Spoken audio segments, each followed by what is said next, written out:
Que s'est-il passé quand Roger est arrivé à Rockstar? Qu'est-ce qu'il a vu? Qu'est-ce qu'il a compris pour croire qu'il est resté encore une île inconnue à atteindre? Et surtout, quand il est finalement arrivé sur Raftel, qu'est-ce qu'il a vu là-bas qui l'a émerveillé au point de sourire, mais aussi de penser qu'il était arrivé trop tôt?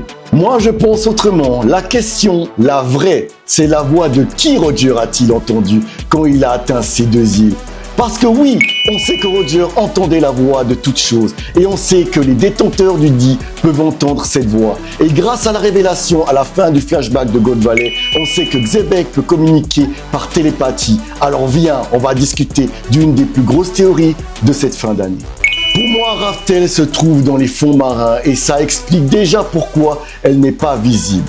Vegapunk l'a dit, il existe un monde dans les profondeurs de l'océan, donc pour moi, c'est totalement possible. Et quand Roger a atteint cette dernière île, celle qui se trouve au fond de l'océan, il faut bien que quelqu'un lui raconte l'histoire du siècle oublié, tu trouves pas, non? Et si la voix que Roger a entendue, c'était la voix de Davy Jones? Souviens-toi ce que disait Robin. Davy Jones a été condamné par une malédiction à rester bloqué au fond des mers. Et si cette personne, c'était le dieu de la terre? Je vais aller encore plus loin, alors écoute bien. Pour moi, Ymue a pris le corps de Davy Jones et a condamné son âme à rester prisonnière dans les racines de l'arbre d'Ève qui se trouve dans les fonds marins. Et la personne qui parle à Roger et son équipage, c'est l'âme de Davy Jones.